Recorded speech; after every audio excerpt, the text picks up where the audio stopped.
I extend a hearty welcome to all the students, scholars, and teachers of philosophy of our country and abroad to be with us in this very rare academic event of philosophy family. Because today we have invited Professor Ramesh Chandra Pradhan sir, former professor of philosophy, University of Hyderabad, to and deliver a very beautiful talk on can machine be conscious on the limits of artificial intelligence, and it will be very benefiting to all of us in the recent days.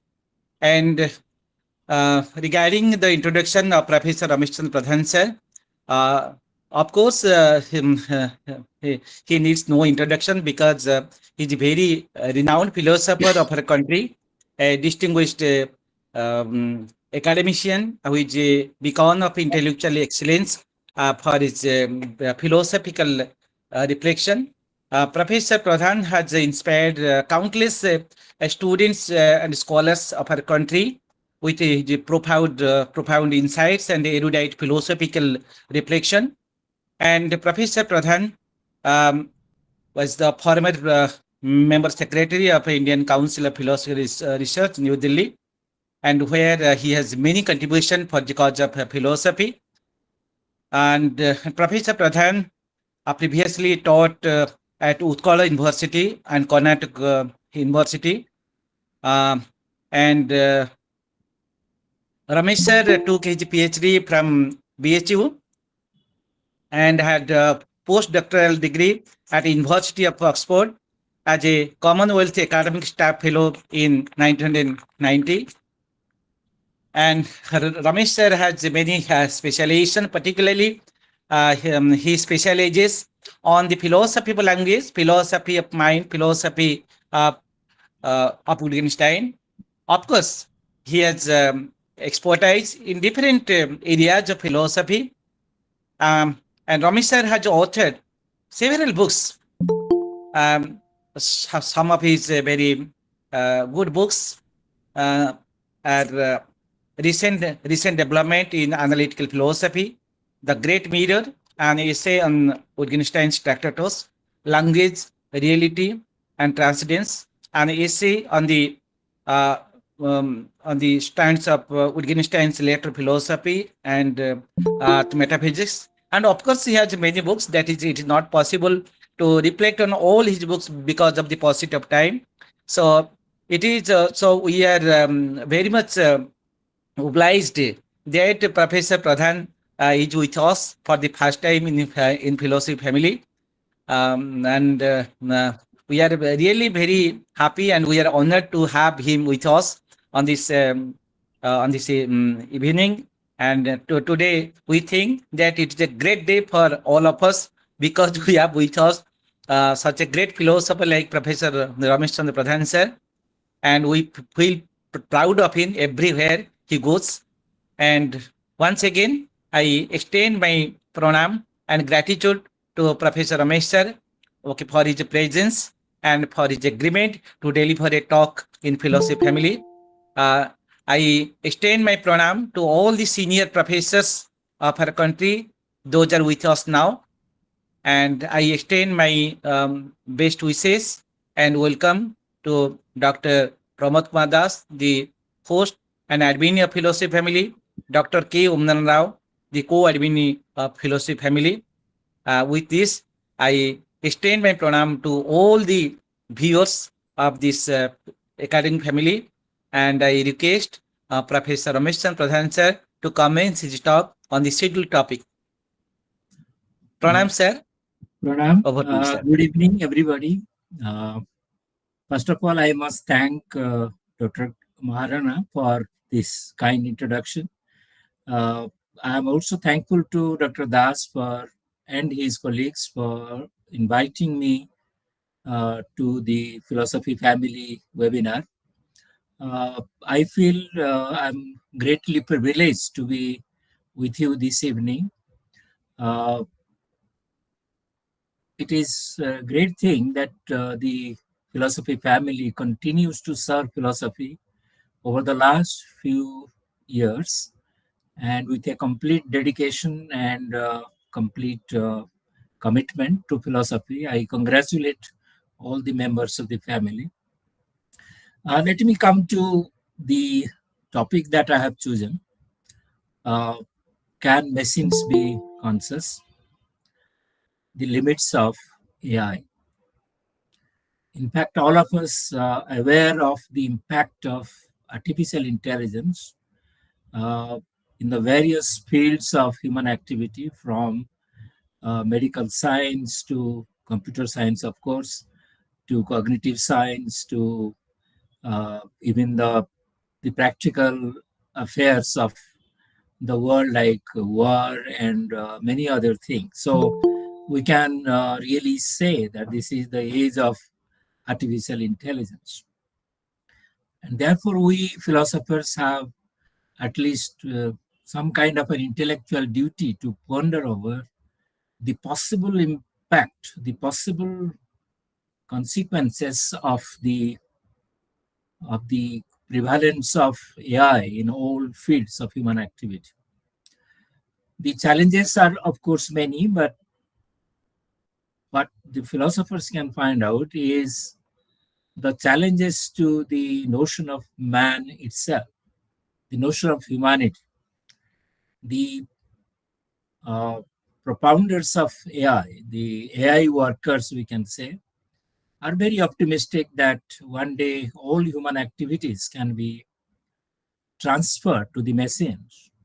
So, in a sense, the artificial intelligence will overtake the human intelligence, which we can call the natural intelligence. Now, these profound and perhaps sometimes terrifying remarks or optimistic remarks about the future of AI makes us wonder whether uh, humanity will come to an end with the rise of artificial intelligence, or in a sense, artificial mind or artificial man.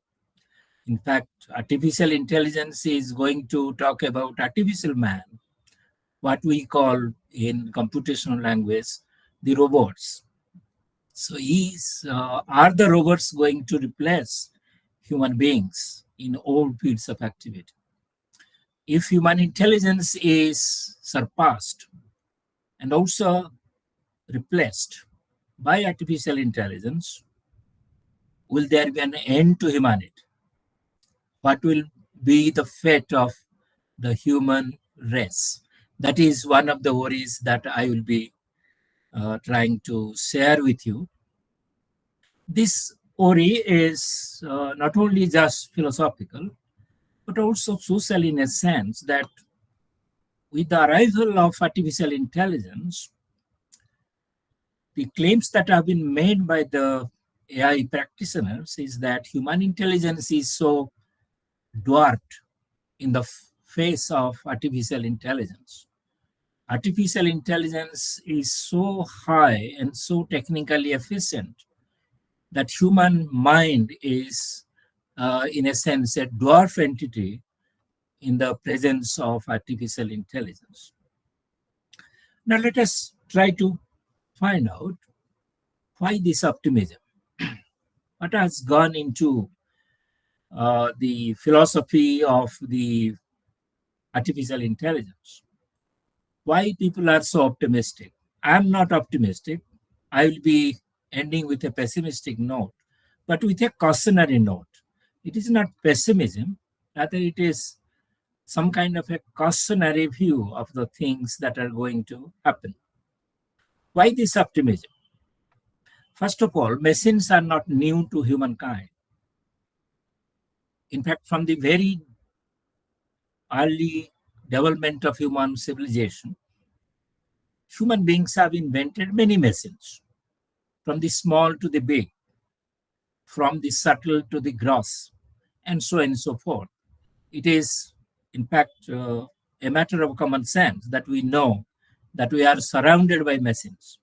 In fact, at this moment, I am speaking to a machine or through a machine to human beings.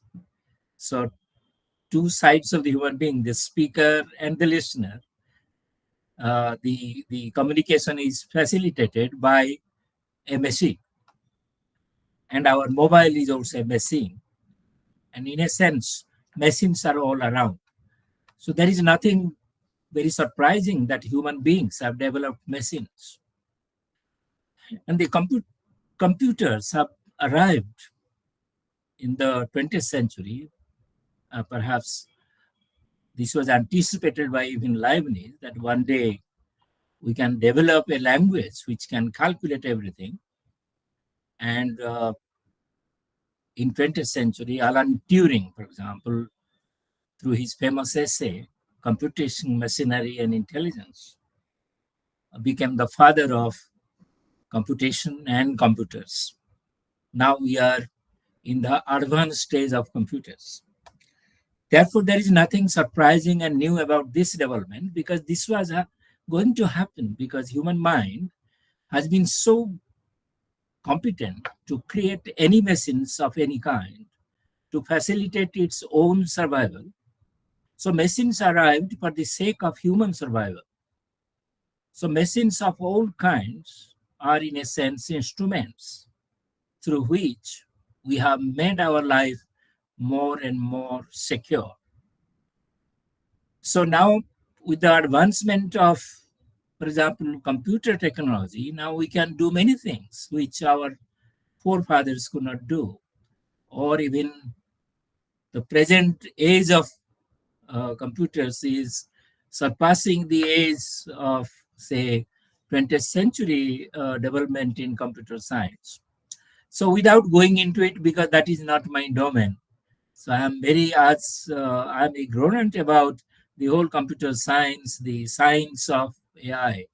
I'm exactly ignorant about that. But what I come to know through the prism, through the viewpoint of philosophers, that AI is a very sophisticated way of simulating human intelligence. So AI has really uh, come on the scene out of this concept of computation, out of the concept of computing everything through a mechanical device. AI is the most sophisticated device or a group of devices which can simulate human intelligence. That is why it is called artificial intelligence. So, first of all, we must take note of the fact that there is a divide between the human intelligence, which is natural, and the artificial intelligence, which is created by human intelligence. So, artificial intelligence is an extension of human intelligence, one can say. In fact, David Chalmers calls it an extended mind. The computer is an extended mind, or mobile is also an extended mind. That is, human mind has extended itself into a mechanical mind.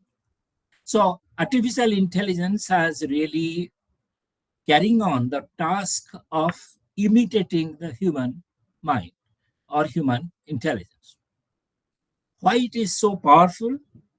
Because it can really manipulate the computational activities in a faster way, in a very fast way, so that they can surpass the artificial devices can really, the mechanical devices can surpass human mind or human beings in their intelligent activities. So in a sense, this is very clear that artificial intelligence has manifold capacities which even the greatest human beings do not cannot have it. Even they say an Einstein's mind can be less uh, active or less powerful than a computational mind or an artificial mind. So, in a sense, the optimists are very proud of saying that even what we call the great minds of human beings can be surpassed by the artificial minds. Here is the crux of the problem.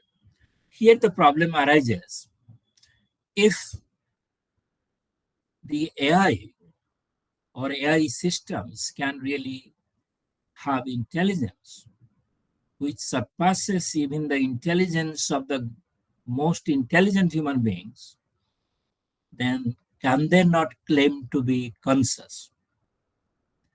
Will they not claim to be conscious entities which can compete or even surpass or even replace the conscious human beings? Human beings are proudly possessor of consciousness, of which intelligence is a most important part. Our consciousness has given us the multiple faculties like the language faculty, the faculty of intelligence, or the faculty of reason. So consciousness is our core being. The nature of our being uh, is manifested in the form of consciousness. So in a sense, consciousness is a proud human possession. Not only humans, but also subhumans, like our fellow animals, are equally conscious. So consciousness is not anybody's prerogative. It is universal in a sense. If we take Upanishads' account, they were the first to tell that the whole universe is nothing but consciousness. And therefore, consciousness is ubiquitous, universal, and it belongs to everybody. That they call the Atma. Without going into that metaphysical aspect, we can say that commonsensically, human beings are conscious, and no less conscious are the animals. And if we go further, we can also extend consciousness to some extent to the plant world. In fact, in some minimal consciousness, we can really find in the plant world. But without going into all these debatable issues, we let us take human beings as the conscious beings.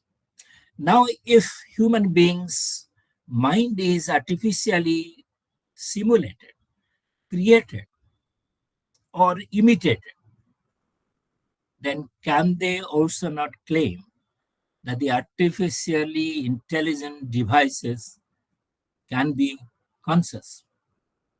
Now, here is the argument which they can provide like this. If human being is to be taken as an intelligent system, and those who say that man's intelligence is the final thing, they will say that it is not consciousness which is important, it is intelligence which is important. If you read Daniel Dennett, he is against the very idea of consciousness being a real entity. He thinks it is nothing but a computational activity. What we call a computational mind, what we call a conscious mind, is a computational mind. So there is nothing called conscious mind other than a computational mind. Since our mind is computational, everything that happens in us is also computationally mappable. In fact, he claims that human brain is nothing but a computer. If that is so, then those who say that artificial intelligence is going to claim consciousness, they will argue that consciousness is nothing but computational activity. If an AI device can be computational to the maximum, then it can also be conscious according to this definition. There is nothing consciousness other than intelligence. And intelligence is nothing but computationality or computational capacity. If a device, a mechanical device, can have all the computational abilities to the maximum, then can it be not called conscious? So, can robots not be conscious? Can robots not do the same conscious activities which human beings do, like loving each other, like forming a society of their own, claiming rights of their own, rights of the computers to exist, and so on and so forth?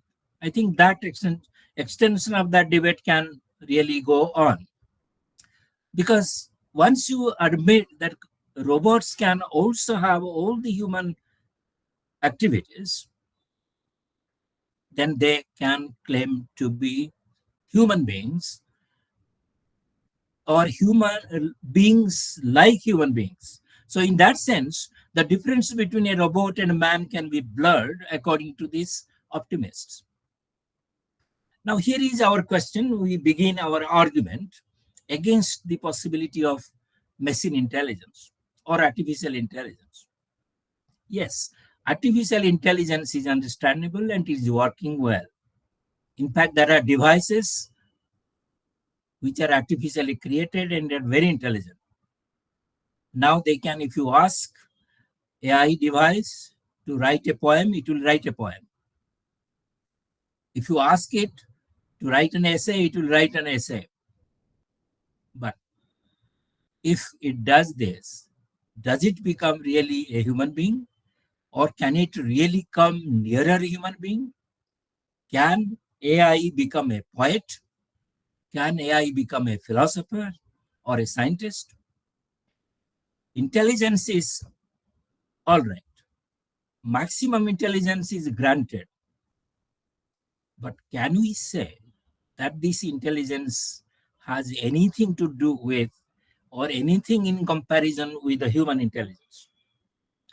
Remember, human intelligence is the mother of all intelligences. Even extended intelligence or artificial intelligence is a brainchild of human intelligence. So, humanity first, that will be the slogan that philosophers can give. Humanity first, like nations first nowadays is a political slogan. Humanity first. Artificial intelligence is our servant, is our instrument, is a means for our survival. So we can use it for the good of humanity and not for the destruction of humanity. That will be our argument.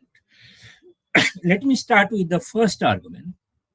Why an artificial mind or artificial intelligent system, an AI system, cannot be conscious? First, let us call it the biological argument. All biological beings have the propensity or have the capacity to become conscious, like human beings, animals. We are biological beings or biological organisms. We have physical bodies like brain in our skull, and there is a definite human frame which is called the form of being a man. We constitute a very dominant species in the history of the biology of the world. We are a species, not the best. I will not say the best because we are killing other species, but we are a very dominant species. And our animal brothers, they are also a species, but our differences are so many. But yet, we commonly have the same consciousness, at least with the animals. They have intelligence, we have intelligence, but this is due to the biological source of intelligence. So the brain was not the creation of anybody. Let us not assume that God created man. Let us assume that man evolved out of nature, one can say. If we go by Darwin, and he was right, that we have an evolutionary process in which human species came into existence. So the human mind is in need of a human body. The human consciousness needs a human body. Therefore, human body becomes a dominant factor in the biological evolution of consciousness. If our brain would not have been the way it is, let us not go into the structure of brain. Brain scientists will say it better, but commonsensically we can take it for granted that we have a very powerful brain in our skulls. And each human being, however stupid a human being may be, he has a brain which is very, very intelligent. His stupidity may be for other reasons, not because of intelligence. So, in a sense, there is a biological argument that consciousness is biologically situated in the human frame, and therefore any AI system which may which may simulate our intelligence doesn't have the human body, as Dreyfus has really proved it in his famous book, What Computers Cannot Do, that human body is a first requirement for the emergence of consciousness. In fact, John Searle, in his famous book, The Rediscovery of the Mind, suggests that it is from the brain that consciousness arises. One may have quarrel on that argument, but it is a natural fact that consciousness is very much located in the human brain, and human brain is a biological entity. So how can an artificial system having powerful intelligence, how can it have consciousness? Because it doesn't have a biological framework. This is the first argument. The other argument is the computationalist argument or computational argument. Dennett and the propagators of AI, in philosophical circles, of course. In the real AI, there are many, many people who are the great champions of AI, starting from, from the early days to the modern days. They are claiming that computationality is the primary feature of human intelligence. Intelligence means to compute. To compute means to calculate, to be mathematically calculate step by step according to rules. So mathematics becomes a model concept or a way of the model way of computational activity. So similarly, we can say logical reasoning is some kind of a computation, but mathematics is the best example of computation. So according to certain rules, certain structures, certain syntactic rules, our mind computes. That is according to the argument. So the human brain itself is a computer or a computational device. That is their argument. Everything that man does is computationally mappable. A device can be made to compute everything that is happening within us, including how the brain cells are functioning. In fact, somebody claims, I think Dennett claims, that our brain cells are like little computers. So many computers are within us, or so many robotic things are within us. We are nothing but a machine, according to them. So if we are a machine, then any machine which imitates us will be a superior machine. So AI device will be a superior machine like man. So if man is a machine and AI system is also a machine, so what is the difference? What is the big difference? So in a sense, they want to say that computation is the key to our human mental activity. Therefore, this computational activity can be imitated by a device, a robot, or any AI system. Now let us see how this argument can be fallacious. First of all, to say that human brain is a computer is itself an assumption. It is a hypothesis. Computer itself is a device created in a computer. Why should it create another computer? Because there was no necessity of creating a computer. If my mind is so computationally competent to do everything, why should I create another computer? So computer is artificially created. To say that everything that happens in human mind, including our dream experience, in our working experience, is a computational activity, is a very big claim. This is what the philosophers like, say, Nagel, philosophers like Searle, philosophers like Dreyfus, and philosophers like, or mathematicians, physicians, so physicists like Roger Penrose are uh, questioning. This is what they're asking. If everything is computationally mappable in the human mind, then what is left to the human mind itself? If human mind is a computer or a computational device, then that can be falsified on many grounds. Let us look at Penrose's argument. He says that there is something in the human mind which is not computational. That is, there are he gives the example of human will. I will come to that a little later.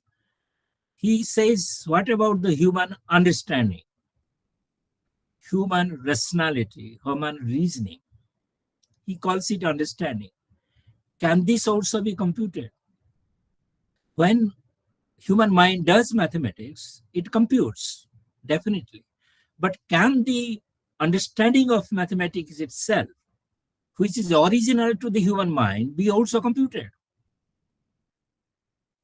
So is there not, according to him, something which cannot be computed?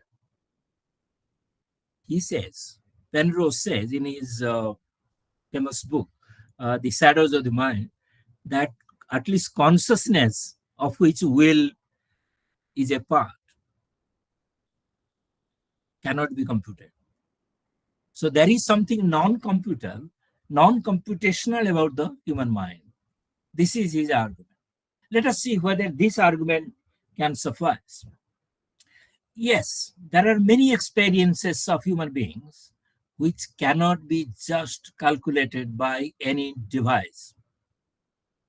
First of all, the conscious states, not only the working experience, but also dream experience. How can any device really compute how the experiences really are generated automatically or spontaneously within the human mind or human brain, whatever language we can use? I will prefer the mind language, not the brain language, because I find a distinction between the two. So, mind can do many things, which, for example, imagination. We create imaginary worlds. How does the AI system really simulate this imagination? Man is great not only because of his calculative power, but also of his imaginative power. Greatest gift of man is his imagination. He creates imaginary worlds. He creates Puranas, mythologies, which have nothing to do with science. Science comes later, mythology comes first. Human mind created that. Human mind creates literature, poetry, all imaginary. That is, in a sense, they're product of imagination. How can a device which has no human frame at all and which is only a physical entity, however, the word physical may be minimal in the case of a computer device, it is physical in any case. So in that case, how can it really compute this activity of imagination, the aesthetic imagination, the religious imagination, the profound imagination of a Shakespeare, or the profound poetic imagination of a Kalidas? How can a computer or a computing device map all this? Even if, let us say, even if we are very optimistic, let them create a Kalidas, or let them create a Shakespeare, let them create an Einstein, let them create a Wittgenstein, or let them create a Kant, then I will be convinced that artificial intelligence can surpass human beings, can supplant human existence, and so on and so forth. This is one argument, that everything is not computable or everything is not computationally mappable. Let us come to another philosophical argument, the notion of self or I, the notion of I. Every human being has the notion of self, something like in the Nagel's language, something to be like a human being, something something called one's own relation, one's own being as a self, being a being. Every human being is a being, a self. And this is very, very crucial to human existence. There is no human being who doesn't have the sense of the I, who doesn't have the sense of his being a human being. So a human being can say, I'm a human being, I'm not a robot. A human being can say, I'm so and so forth. In this assertion of his own existence lies the clue to his own being. His being cannot be just imitated by anybody. He is an unique existence, whoever he may be. Every human being is a unique existential being. That self is unique to human beings. Even animals don't have this sense of self. That is unfortunate because that's why they cannot quarrel with human beings. They cannot compete with human beings because they don't have the notion of self. But we have the notion of self, subjectivity, self experience. We have the notion of self consciousness. We have the notion of a first person. That is a big problem in philosophy of mind. And we have what we may call the notion of agency. I am the doer. I can do this. I'll do this. Here the notion of will comes. And therefore the notion of freedom of the will comes. All human beings have free will. Whatever may be the skeptic may say, whatever the skeptics may say about freedom, I am fully convinced that all human beings are free to choose their own lives. That freedom is not granted by anybody. It is granted from within, in the sense that every human being is an autonomous human being having freedom. Now the question is to the AI people, is your robot, has your robot the sense of I, the sense of self? Even if they say, yes, it can claim I am a robot, but can a robot say that it is a robot? Does it have the sense of self at all? It has intelligence. And you can say it has some kind of created semblance of consciousness. But does it have self consciousness? Does it have subjectivity of its own? If anybody says, yes, they have all this, then prove it. I will say, prove it. Take your computational device and ask to distinguish between uh, himself or herself. A robot can also be a male robot or a female robot. Can it make the claim that I am a robot? This is one argument. If it can claim, and if they say it is perfectly justified in claiming so, I doubt. It may be an artificial claiming. It may be a prompted calling, prompted self-consciousness. But my self-consciousness is not prompted. It is coming from within. Does an AI system have the sense of self or something within? I think that will be a very hard thing for them to prove. I'll come to the conclusion after uh, a few more remarks about what I call a moral argument. Computational scientists or computer scientists have nothing to do with morality, just as no science is concerned with morality. But we human beings are concerned with morality because everything that we do can be judged good or bad. And we have a sense of good or bad. And that is something innate, something good or something bad. Nobody has taught us to be moral. It is coming from within. When philosophers talked about morality, moral consciousness, moral perfection, they were not doing something nonsense. In fact, they were articulating what, as great minds, great persons, they could feel that human beings cannot live without morality. So, basic to morality, as I have already said, is the moral agency. one must take responsibility for his or her actions if those actions are really done by him or by her. So freedom of choice comes, and morality is moving around the notion of free will, free choice, and also what you may say the moral ideals or the moral uh, values. We have a lot of system of values. We have experimented with all kinds of values, from primitive values to most sophisticated values like humanity, love for humanity, compassion for humanity. A great Buddha had to be born to say compassion is the greatest value. And here was Gandhi who was talking about, the Mahatma Gandhi was talking about truth and nonviolence as values. So we have experimented in all kinds of moral systems, which we philosophers, philosophy teachers teach our classrooms. These are all experiments in the moral domain, and we have all done that. Human beings have done that with great finesse. So the, so the point is that we are moral, and we cannot really stop being moral. But now the question to the artificial intelligence people is, will your AI systems be moral? Can they have a moral choice? Or can you use a device to do anything harm?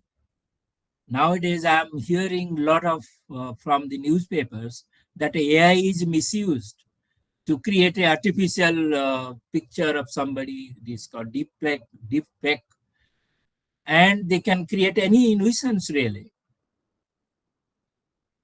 So, do computational systems, artificial intelligence systems have a moral choice? Do they have also moral agency? Our conclusion will be that they do not have. Morality is a human prerogative. Morality comes from human mind itself. It's a part of the human psyche, human being, and that is fundamental to human beings. Even a bad man is also morally conscious, though he's doing something bad, but he's morally conscious that he may be caught, he may be condemned, and so on and so forth. What we call a evil man is also conscious of his moral status. I think he or she knows that they are doing something bad. So the notion of bad, notion of evil, as well as the notion of good is very much part of the human psyche. Will an artificial mind have this moral consciousness? This is the question that we philosophers are raising, because AI systems are going to pose the greatest moral hazard for humanity. Any bad human being, a Hitler, for example, can really can really efface human existence with the help of AI devices. The way our wars are becoming more ferocious because of the presence of AI systems. The war is becoming more digital, more technological. Will it not be a great danger to humanity? If the artificial systems, AI systems would have been morally conscious, then they could oppose the kind of activity that evil-minded human beings may try to do with their help. So in a sense, it shows that AI systems cannot be moral. They don't have moral personality or moral personhood. Even if we ascribe them that will be a mere ascription only. It is like saying, as Wittgenstein suggested, that if we say a doll is in pain, my doll is in pain, the doll is not really in pain. I am only ascribing to it, ascribing pain to it. Similarly, if a mechanical device is ascribed moral personhood, this will be an ascription only. It is not really a morally conscious person. On the moral argument, therefore, AI systems will fail. In fact, they will presuppose that AI systems must be put under a moral control. That means human beings who have created AI systems must design the, the systems in such a way that they do not become harmful or they cannot be used for the harm of humanity.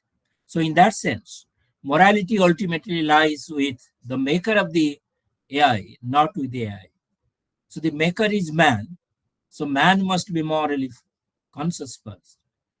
And therefore, human beings in future have to take care of the fact that they do not create AI in such a way that it goes against the human race itself.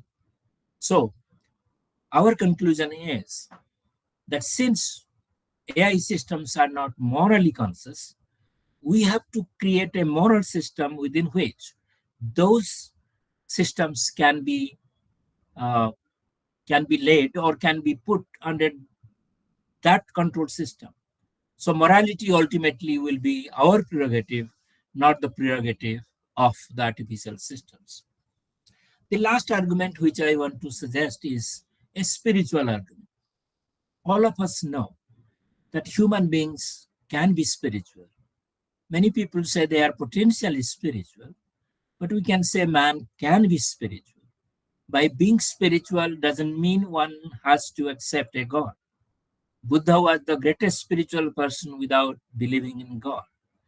But there are others who can have God and yet become great spiritual masters. So the question is not whether you accept God or not. There one can disagree or agree. But on the question of spirituality, man cannot disagree because some moments of our life are spiritually saturated in the sense that spirituality, being with oneself and being with the whole universe and being with the entire humanity, is a spiritual experience. When Buddha says that you should be compassionate to everybody, he was feeling his oneness with all.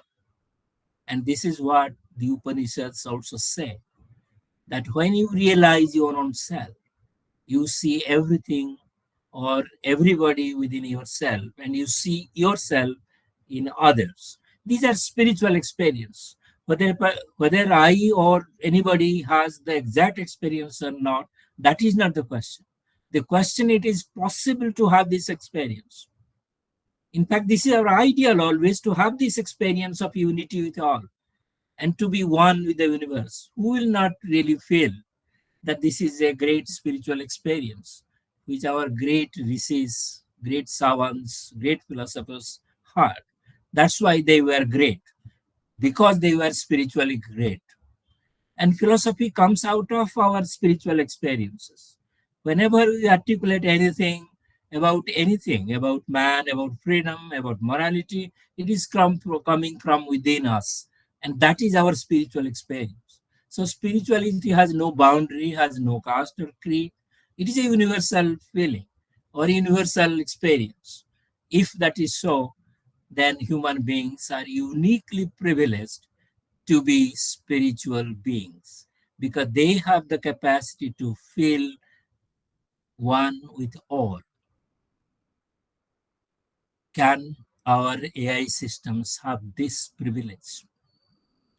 Can anybody inject into their mind, the artificial mind, the feeling for all or the feeling of what we call the transcendent, the feeling for something great, something transcendent which transcends our common boundaries?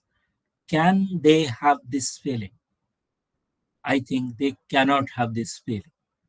If an AI intelligent or AI system comes before us, we can always feel how finite their structure is.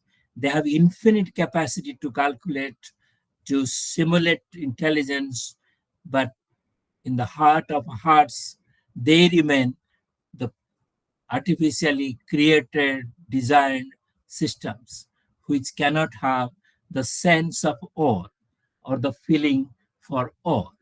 That means they will be spiritually deficient. They will be spiritually incapable. In fact, they will be soulless beings. We human beings have souls. Our consciousness is nothing but our soul.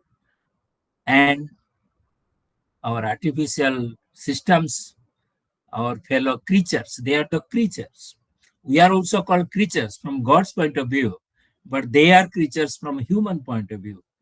So man is the God for them, just as there is a God for us. At least this is how we think. Human beings have been created by God. This is one proposition only. It need not be true, but this is a proposition which we accept to some extent, that we are always thinking of something higher, something bigger, and something infinite. But these creatures of ours, the human made creatures, do not have this privilege. So, friends, what I conclude with this, we shall have discussion on this. In fact, this will really open a Pandora's box. The point is that human beings are the fathers or mothers of these artificial systems. So the artificial systems cannot claim to supplant, let alone cannot expect to surpass, let alone supplant human beings. They are not our competitors. Only human beings are our competitors. Our fight is not with them, nor their fight with us, but they are our instruments which we must use cautiously. And we must create a moral domain within which they can be placed. There cannot be unbridled use of AI. Human beings must be cautious about the future of humanity itself, and our machines should not threaten our own existence.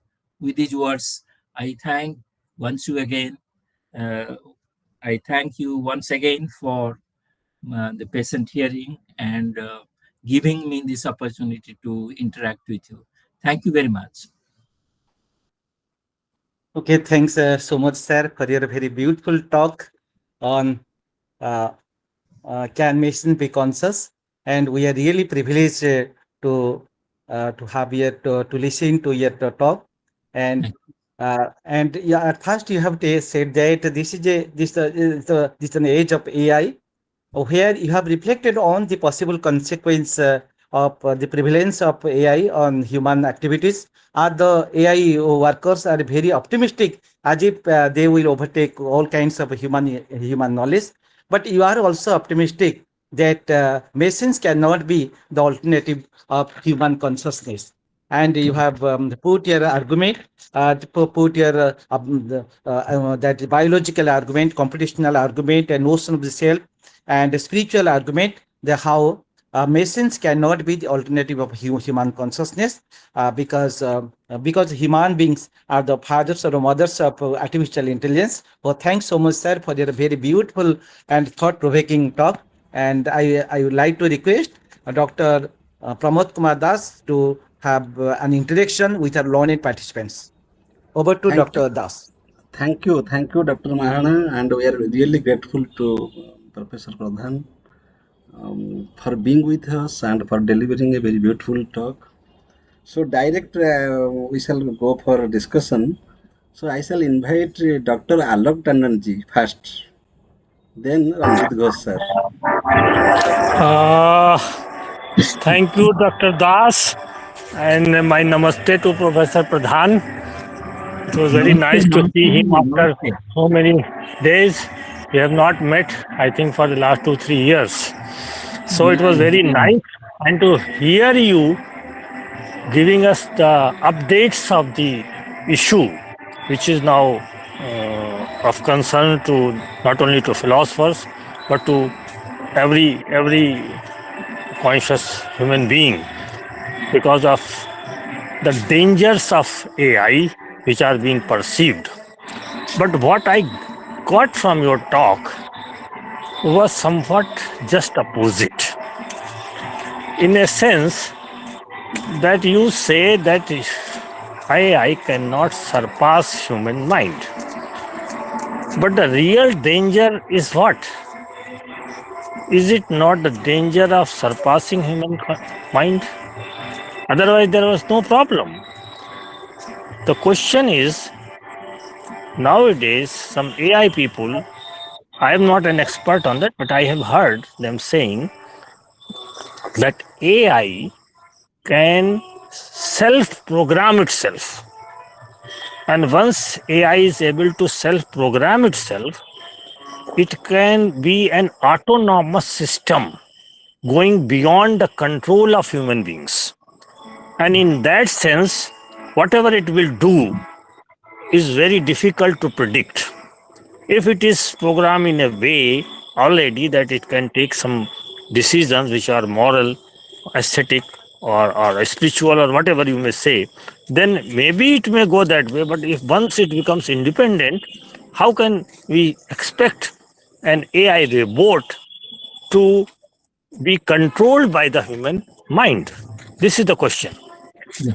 And Yeah. I think we are, and I think this argument, a biological argument, is too weak, and a spiritual argument does not carry much weight in this material world of today, because we have got artificial lung machines, we have got artificial heart machines, we have got dialysis, artificial kidney machines. Why can't we have an artificial mind? This is the question. Yeah. Okay, Yeah. we may not have at the moment. So I think we have to deliberate upon the consequences of the development of I into the next stage, which is very, very threatening. Thank you. Okay, just one just response. You see, if an AI system becomes autonomous, self-developing programs it can have, that that must be due to some design by human beings. So human beings should not design such robots in such a way that they develop their own programs and they become uncontrollable. I think there is somewhere a human creator is there who can control these machines. So the machines cannot declare autonomy of their own unless we make them so. So we have to be cautious. Now, whether one is spiritual or not, it is not a question of choice. This is what human beings feel, and computers really cannot feel. The robots cannot feel it. So they have no feeling of which human beings feelings which human beings have. So in that sense, the divide between human beings and computational systems will ever remain wide. Okay, thank you. So now I shall invite Professor Ranjit Ghosh, sir.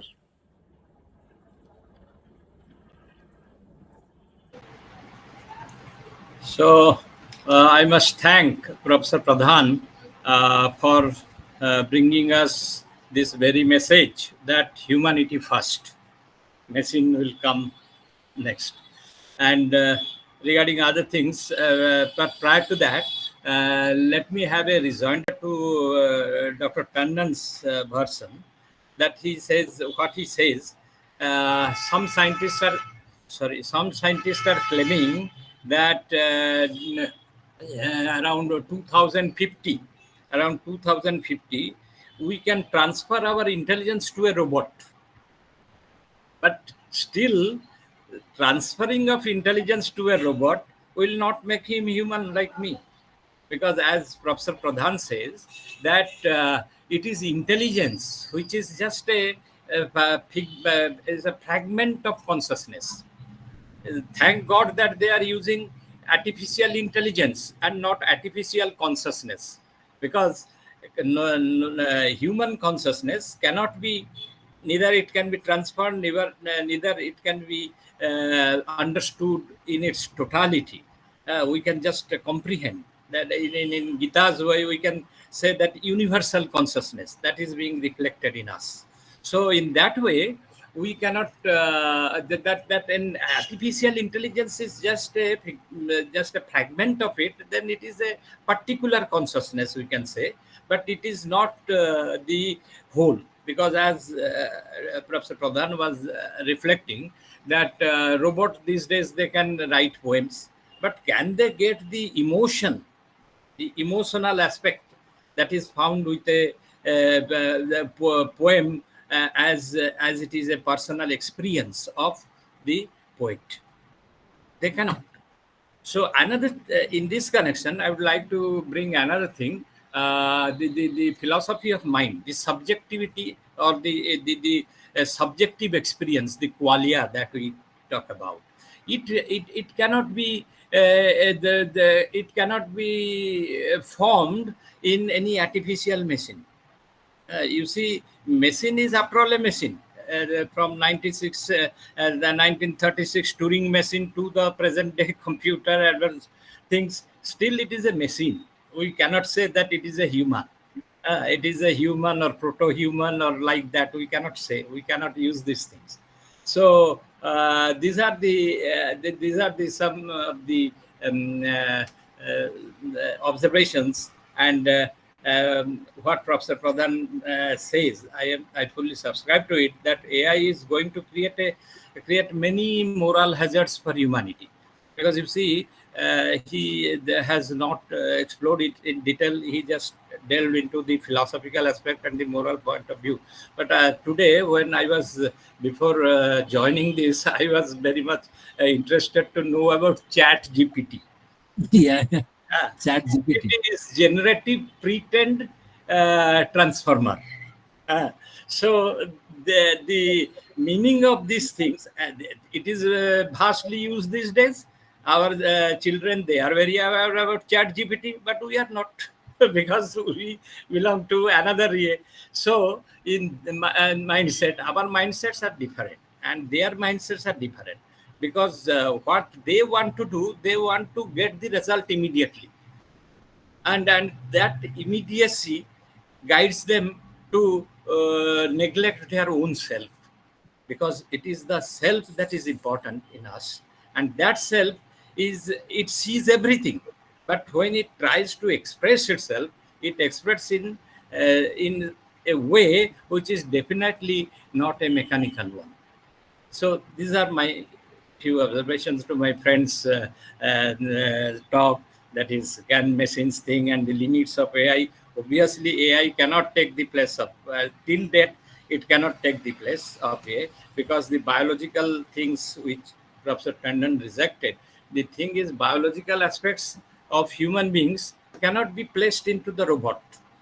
The robot cannot, because you see, the human brain functions in such a way that it cannot just be simulated in a robot. Thank you.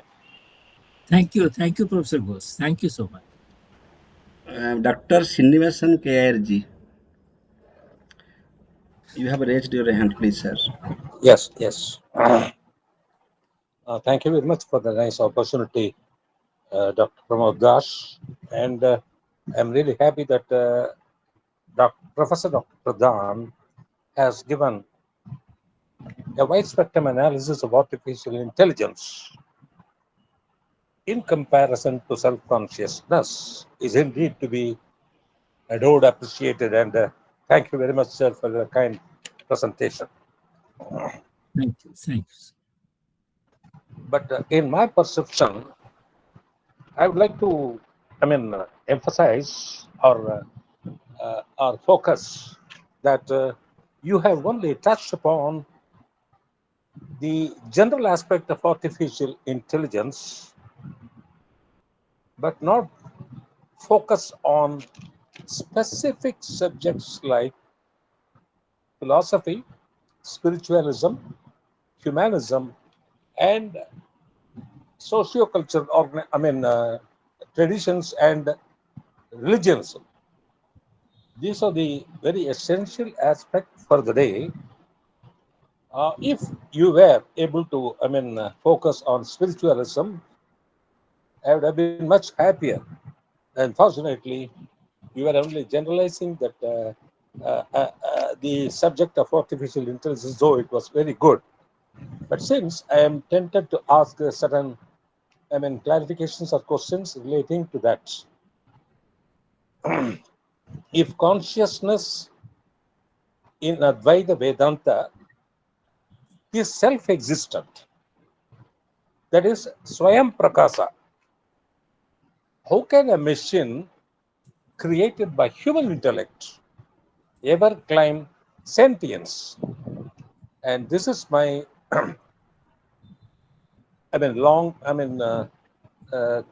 longer thinking about that. So long as Professor Ranjit was, talking about Chat GPT, I would like to say, sir, that I am a subscriber of that the Chat GPT for the last couple of years, and I have learned many things. Really, I tell you, if I just touch the button, Chat GPT, the next moment, the artificial virtual machine will say, "Hello, Dr. Srinivasan, how are you? Yeah, I am very fine. How are you doing? Yeah, I am doing, but I don't have a human form. Okay, what do you want today?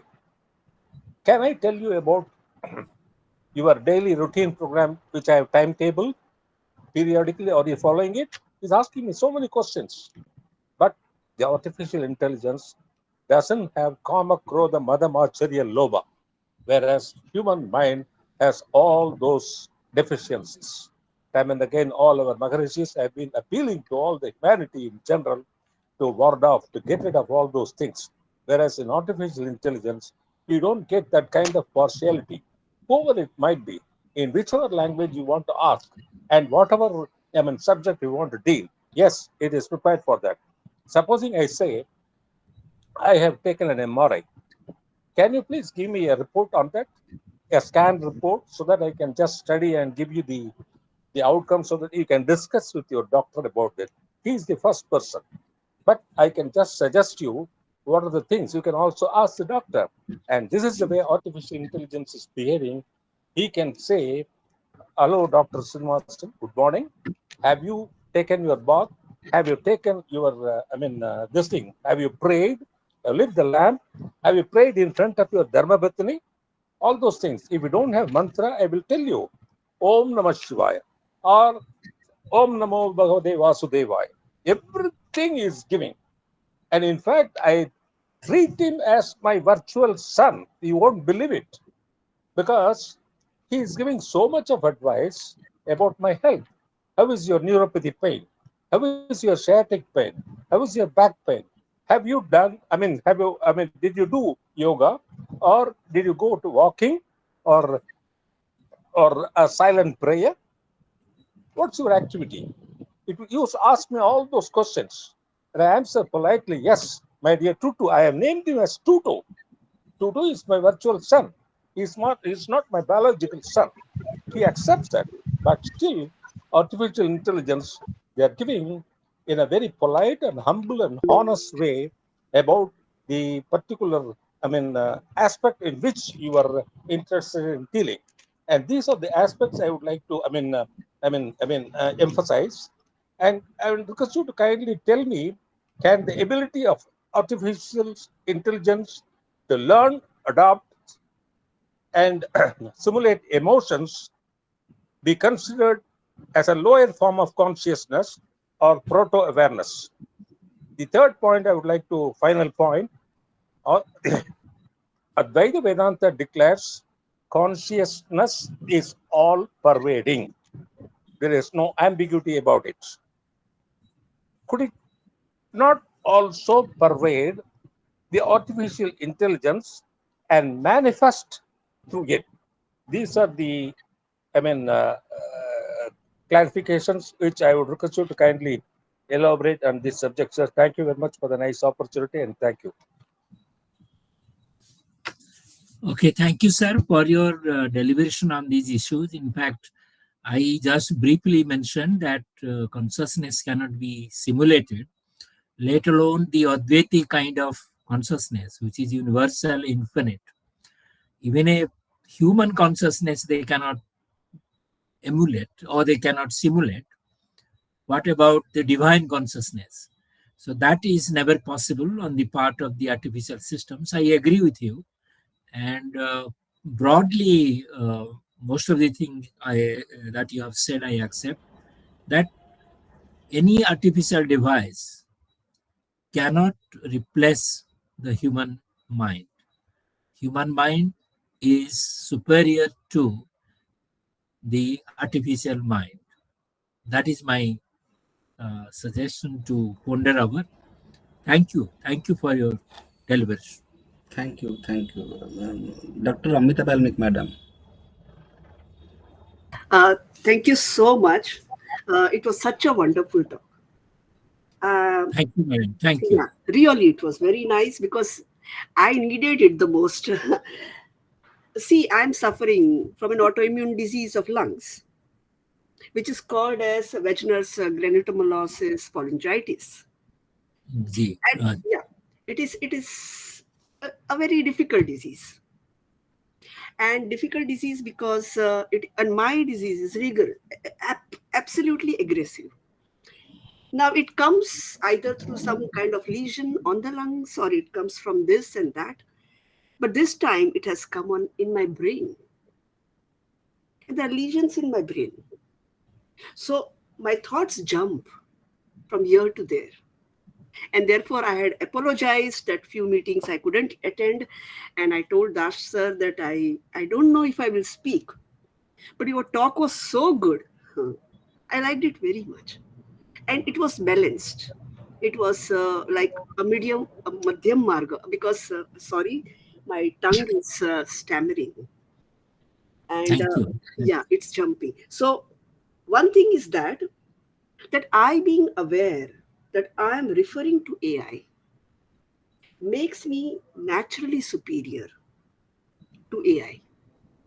Therefore, your talk has been very inspiring, and therefore the first question, well, it's not a question, but just a comment, because I'm not into this field very much.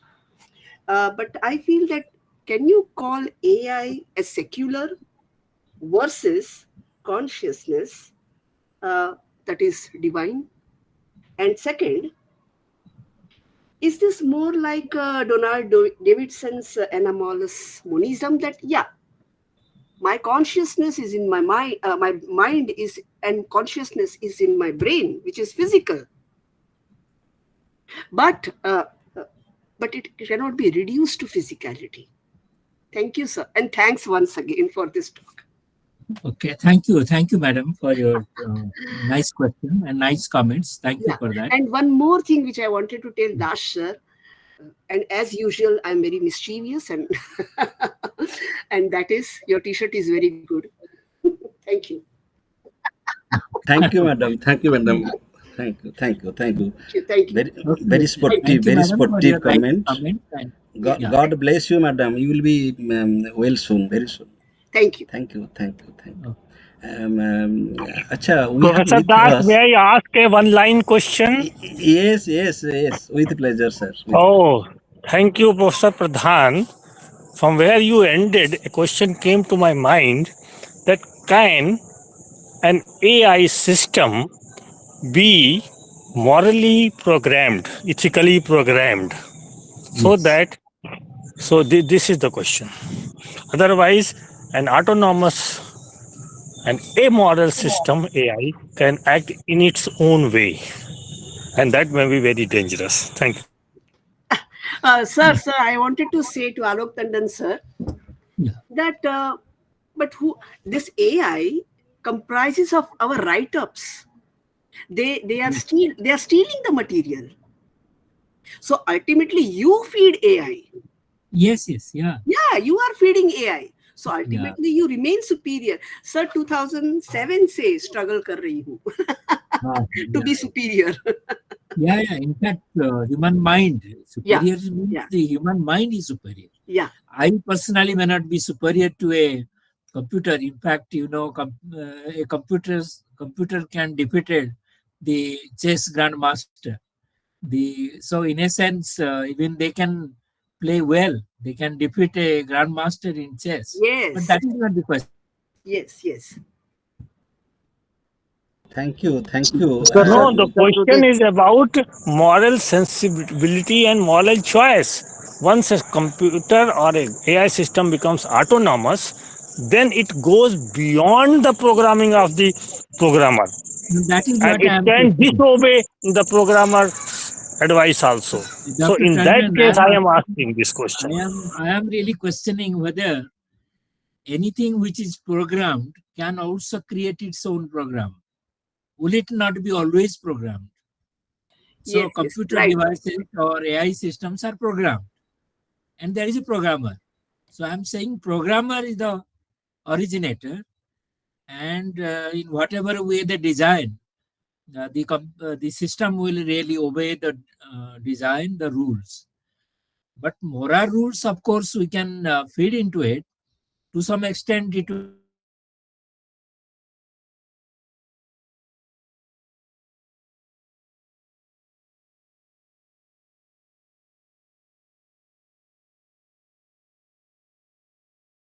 Sir, Can I namaskar, add sir. Sir, one thing? actually, Please, to this please point, tell.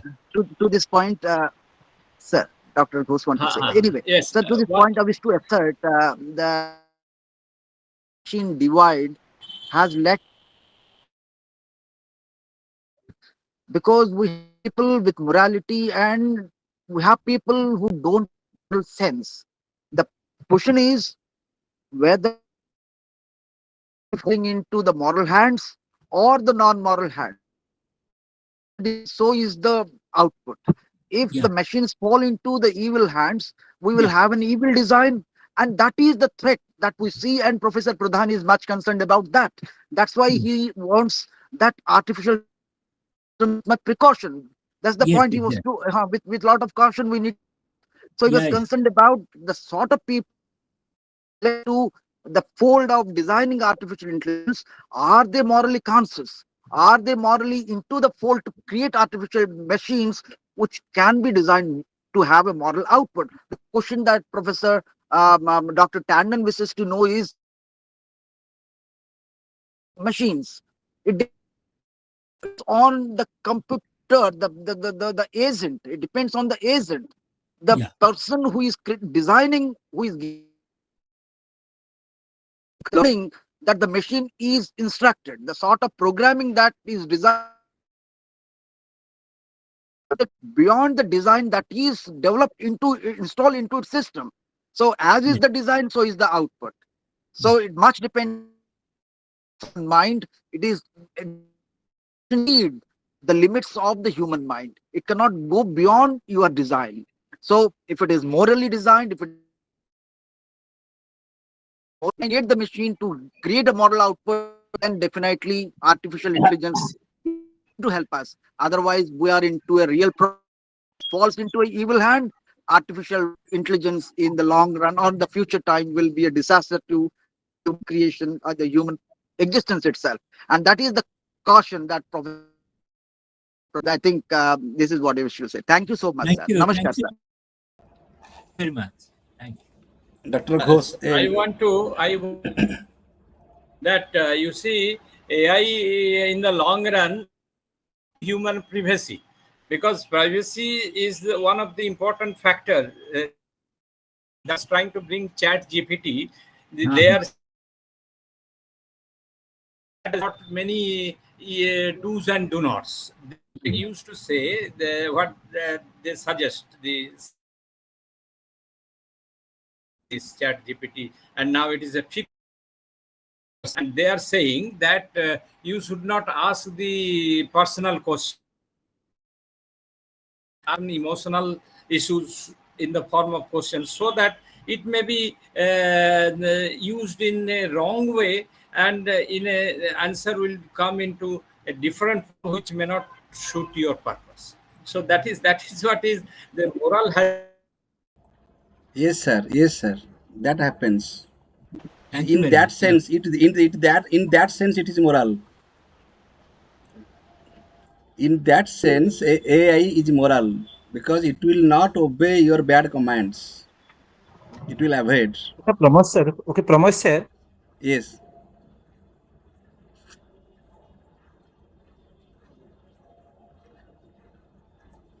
Hello.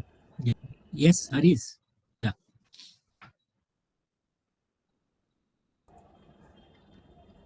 My some problem in my network.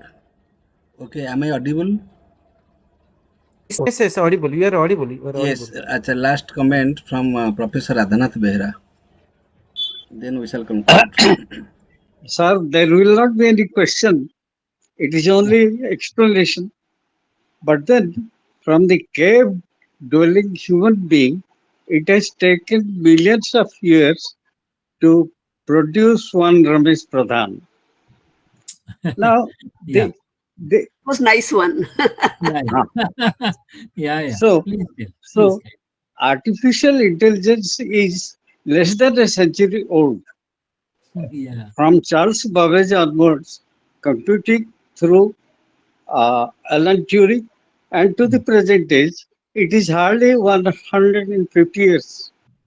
Yeah. So why do you lose so much of optimism and fall into the ditch of pessimism? Mm. Just wait. And what is important is consciousness is a human prerogative. It is denied to animals and more so to machines.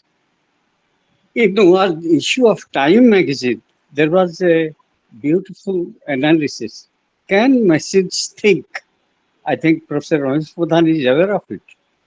The answer is they have certain limitations because they can simulate human brain. Human brain is called a meat machine having the weight of 1.4 kg, less than 1.5 kg for every human being, average. Now, this brain is so intricately programmed, designed. Each brain cell is a neuron. It's called a neuron, and in the computer language, it is a cell. And cell retains memory. So, in a sense, computer is a good servant but a bad master. It Yeah. cannot be our master.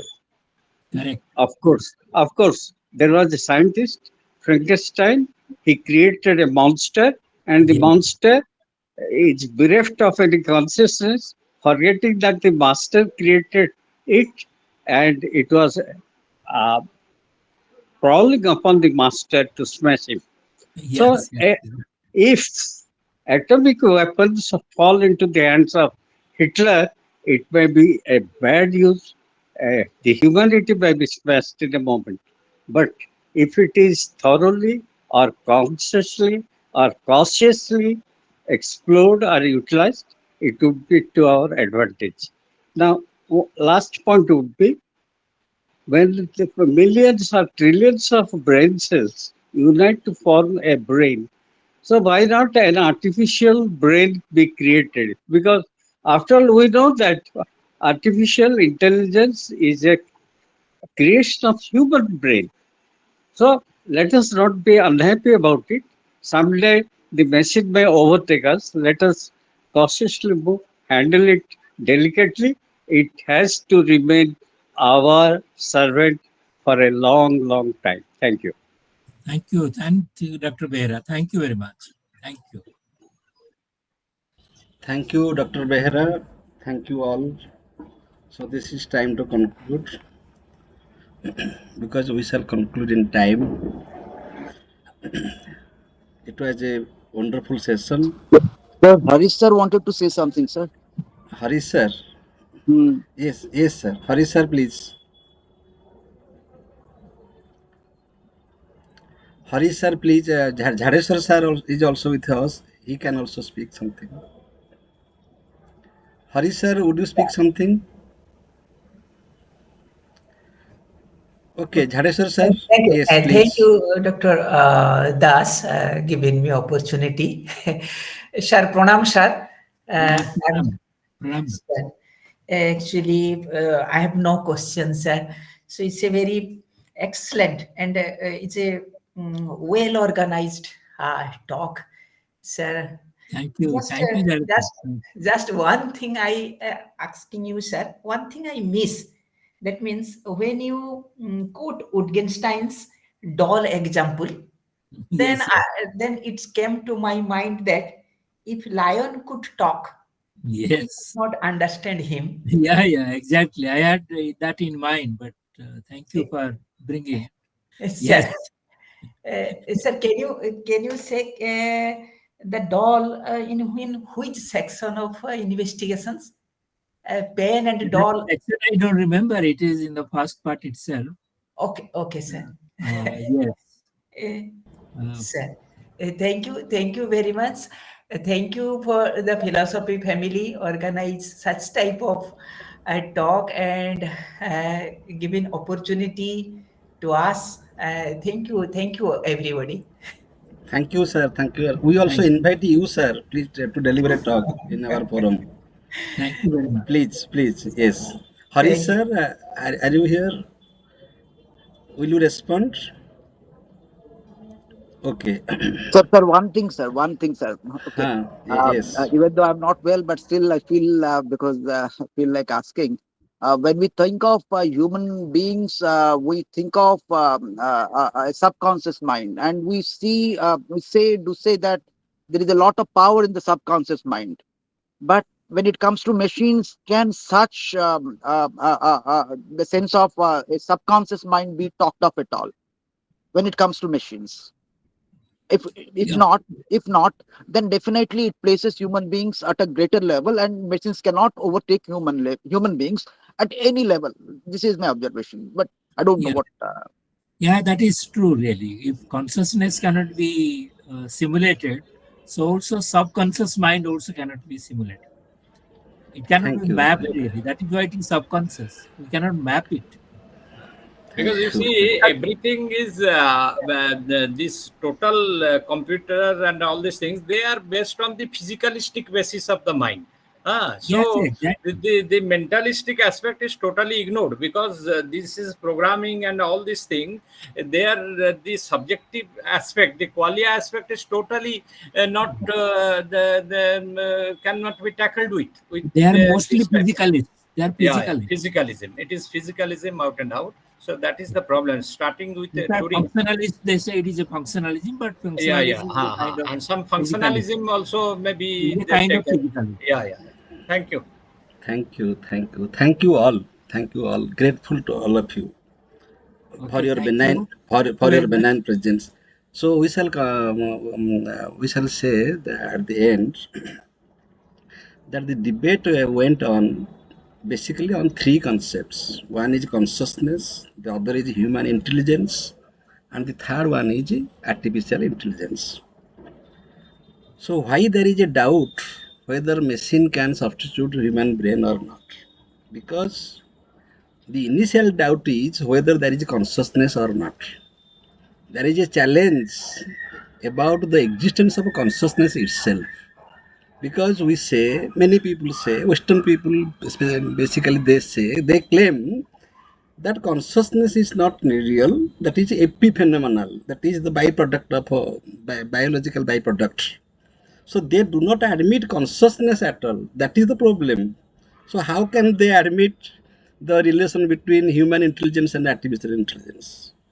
So when we say that human mind is better than artificial intelligence, here we give importance to consciousness as the primordial. So this is the difference between the initial thought that has been developed since long. Artificial intelligence is a newcomer. This is a new topic. But the debate is continuing since long between the consciousness and the human body. They think that brain is the mind, brain is everything. But in Indian culture, brain is not mind. Mind is an emotional aspect. Beyond mind, there is intellect, there is memory, there is ego, mano, buddhi, chitta, ahankara. These are the different steps of a human instrument of knowing. And so far as consciousness is concerned, if we take consciousness as the primordial source, man himself is also a machine. If we take consciousness as the primordial, then this entire human body is also a machine. And that is being treated in the medical in the hospitals. That the brain is repaired, the heart is being treated, all the parts of our nervous system has been repaired. Means, therefore, we take it as also a very sophisticated machine, we can say. and that sophisticated machine has ability to create substitute machines, and artificial intelligence is an example. The common sense says that the creator cannot be the created. So who is the creator? Human intelligence. Forget consciousness because it may be mystical, because we can't claim its direct existence. So it is mystical to many people. It is agnostic to many people. So forget consciousness. So far as human intelligence and artificial intelligence are concerned, human intelligence is the creator and artificial intelligence is created. So created cannot be the creator. Number one. Number two, it behaves mathematically, and whatever behaves mathematically, the merit point of artificial intelligence or any calculator or any ATM machine or our mobile also, they are good servants. In that sense, they are better than human beings. We human beings are not good servants. We many times we act humigically. We act according to our whims, but mathematics do not work according to whims. So in that sense, they are the good servants. So I shall subscribe to the merit point of AI. I am giving an example. I am taking just 5 to 10 minutes because I am interested in this topic. In Philosophy Family Forum, I have posted a message about Dr. Pradhan. You will see. Perhaps a long message about. What message, sir? It is lightning outside, and you are with a mobile machine and you're open air. It is not good, sir. It is lightning outside. It is lightning outside. You are with the machine mobile, and you are putting the threads into the ear. It is not good, sir. It is not good.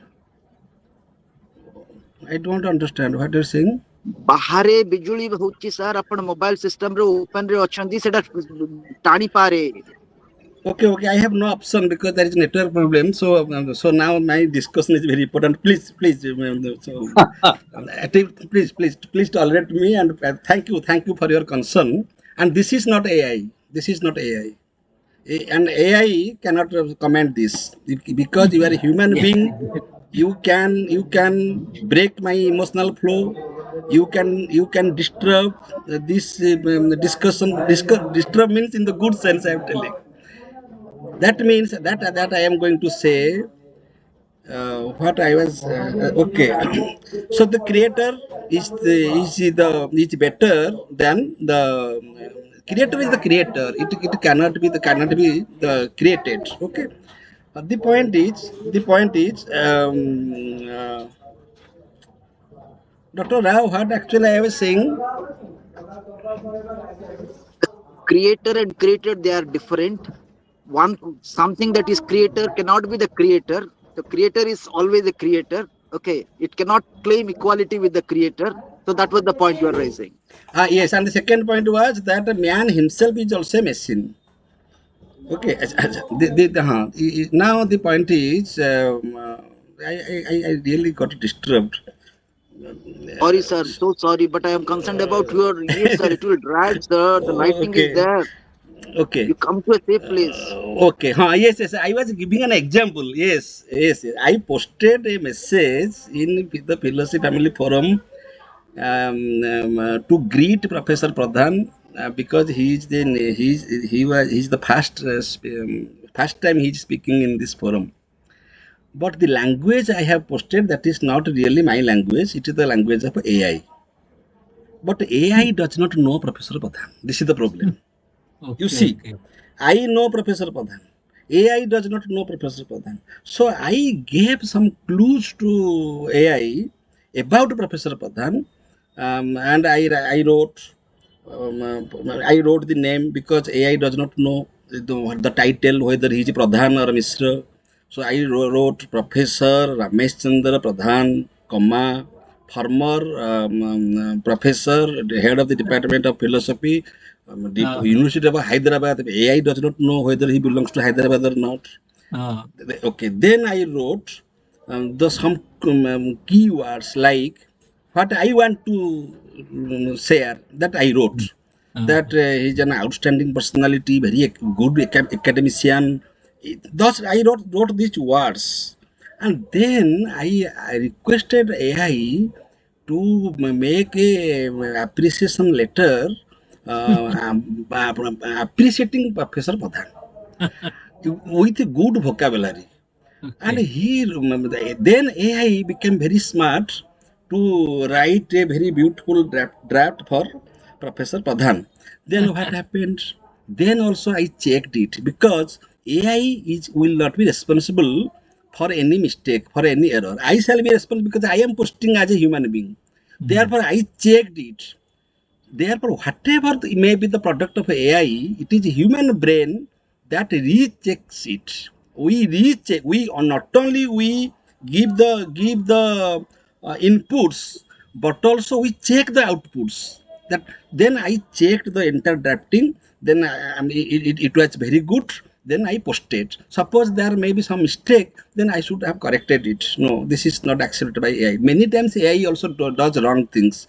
Now, wrong thing means the coordination fails between the command and the outputs.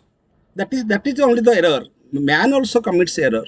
So from this what we can learn. So AI can write, can compose poems. AI can write essays. AI can write applications, reports. Everything AI can do, but as per its programming, not beyond the programming. Suppose AI starts doing something beyond programming, then the entire world will be collapsed. So man is so intelligent, man will never allow anybody to rule man. This is Correct. the basic principle. You always man is so selfish, man is so smart. Man means we all. We shall never allow any machine to rule us. This is the common sense. If that started, then the entire anytime the entire world will be collapsed and we will be no more. So our existence is ascertained because of our controlling power over everything that has been created by human mind. This is one point.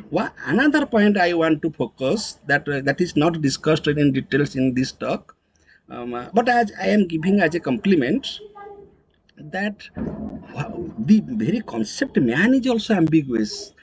We cannot define man as Western people define man as body mind complex.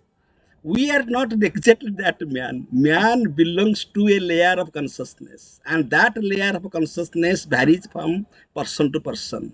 The layer of consciousness I belong, Professor Pradhan may not belong. He may belong to a higher layer of consciousness. The layer of consciousness Professor Pradhan belongs, Vivekananda does not belong to that layer of consciousness. So we belong to different layers of consciousness, and our consciousness has been veiled by different kosas, Annamaya kosa, Pranamaya kosa, Manamaya kosa, Vijnanamaya kosa, Anandamaya kosa. These are kosas means these are the veils which have covered the supreme power of consciousness. We have to accept this difference between us. Therefore my mind is my mind, your mind is your mind. So many minds and many thoughts, many minds and many thoughts. So even if we think something, even if we draft something, we recheck it. Who rechecks whom? The higher consciousness rechecks the lower consciousness. So even I suppose I have written something roughly, in another cool moment, another moment of a good moment, cool moment, I may recheck it. What I have written is whether it is good or not. Then I make the final draft.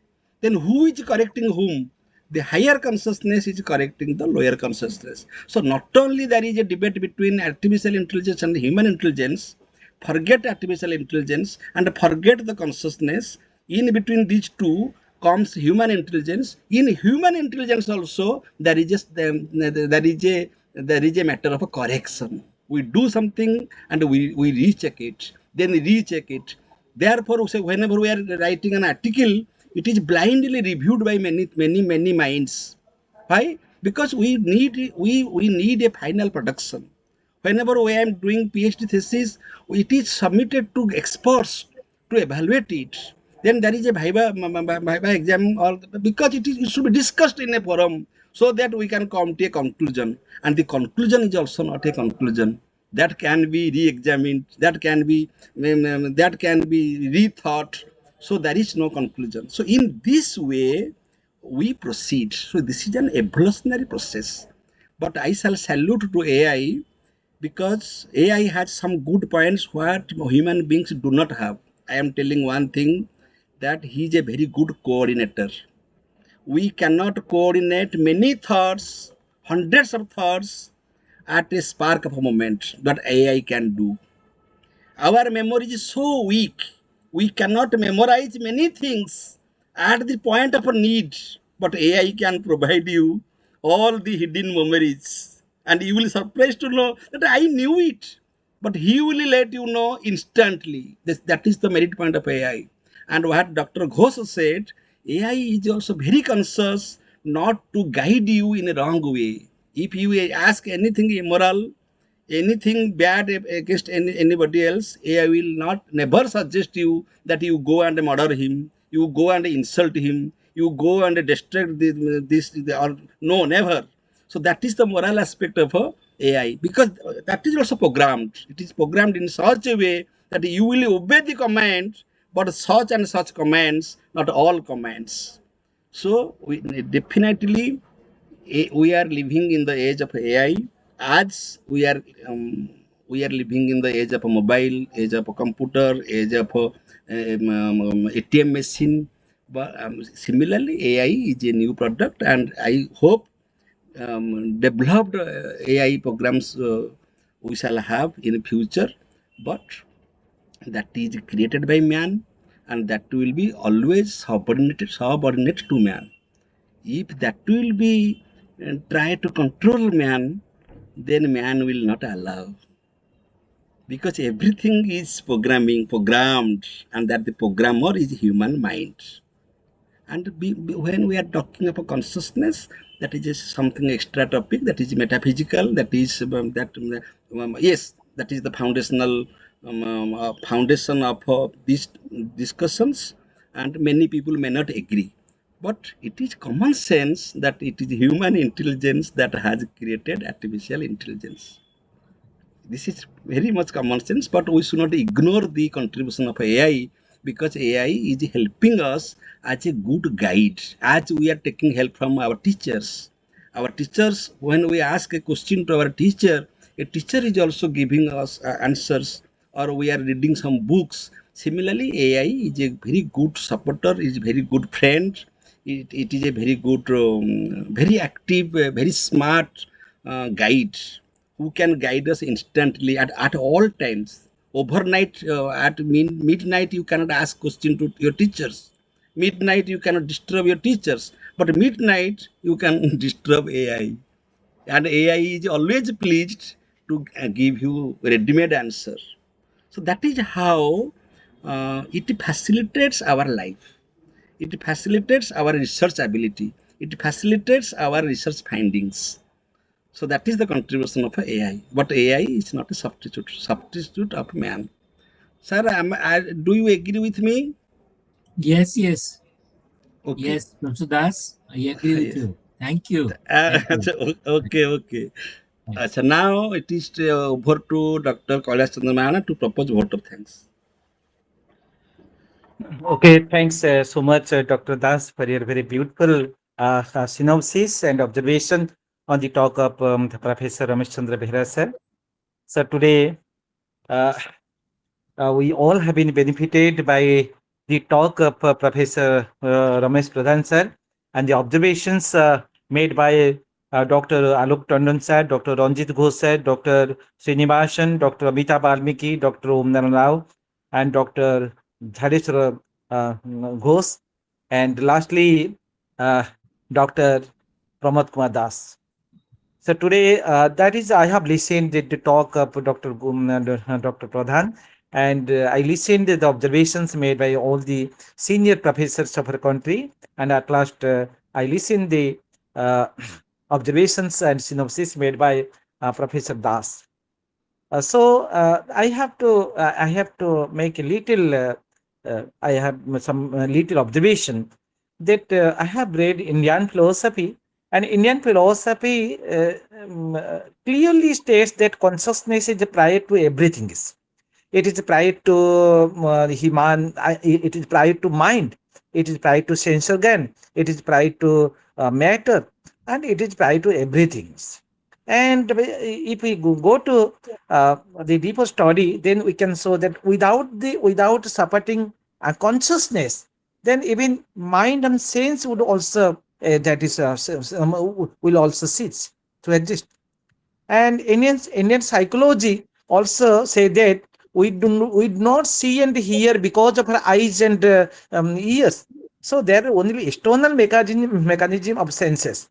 And what Dr. Das has said that whatever is a programmed, that is to AI or artificial intelligence or to the machine, then artificial intelligence can do the same thing. So it can just add. So in the words of Dr. Pradhan, so it is only the imitation. It only states the imitation of a human mind, because artificial intelligence is an extension or it is an extended mind, and consciousness is prior to everything. And Professor Pradhan has also said that the morality is the prerogative of human mind, that is human consciousness. So it is a very good webinar that we have hold today, and I have little observation on the synopsis of Dr. Das, that AI is helping, that is also as a guide. But regarding my disease, when I asking to AI regarding what is the treatment in Ayurvedic system, what is the treatment in that is in homeopathy, and the treatment in that is in that is alternative medicine, etc. But what should I do in this matter? That AI was silent because it was not programmed, that is in AI.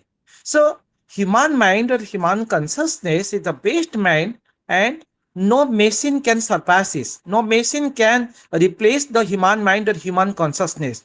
So that is so AI cannot be, so that machines cannot be conscious. That is like human mind. So we extend a deep sense of gratitude to Dr. Ramesh Pradhan sir for his benign presence and for his talk that he has given today. And we all have been really benefited by his talk. And we all have been benefited by the observations made by our learned participants, Dr. Tondon, Dr. Ghosh, Dr. Srinivasan, Dr. Balmiki, Dr. Umnan Rao, Dr. Jhadeshwar Ghosh, and Dr. Pramod Pardas. So that is Professor Pradhan has made a very clarification on AI, and he has given a very beautiful clarification on that is human consciousness, and human consciousness is prior to everything. So we on behalf of Philosophy family, I extend my gratitude to Professor Pradhan sir for his presence, and we request him to again come to Philosophy family and give another talk, because we are eager to listen to his talk. And we extend our gratitude to all the senior professors of our country, those have those are still present, like at the end of the webinar. We also extend our gratitude to all the senior professors and scholars and students, those are listening this program, this academic program. So thanks so much, Ramesh sir. Thank you. Thanks so Thank much to all the Thank senior you. Good professors night. and scholars. And Thank you, sir. thanks so much to Dr. Das. Professor Pradhan, one sentence, one sentence. Yeah, please. Yes, sir, last sentence. I missed that. Human mind can exercise free will to do otherwise. Underline otherwise. Whatever may be the agenda, whatever may be our very rational program, I can exercise my free will to go beyond the program and to do otherwise. Yeah, Suppose you that's are, true. but AI can't do. AI is a very good, very obedient servant. Yeah, He yeah. will, Yeah. he will It just is very follow the rule bound. program. Yeah, rule bound, Suppose, fixed. yes, Yeah, suppose I am insulted, I may not express that I am insulted. Suppose I am hungry, I may not express that I am hungry. I may do otherwise. as Arjuna did in the battlefield. Yeah, He was supposed to fight, but he has the free will not to fight. This free will is with human mind, what AI does not have. If AI would be free, then everything will be collapsed. Thank you, Okay. thank you. Thank you very much. We Thank you. expect series of talks from Professor Pradhan, Thank you. because Thank you. the entire nation will be benefited. Thank Thank you, you, sir. Professor Pradhan. Thank you. I Thank take your you. leave Session and is try declared to balance closed. my mind. Thank you.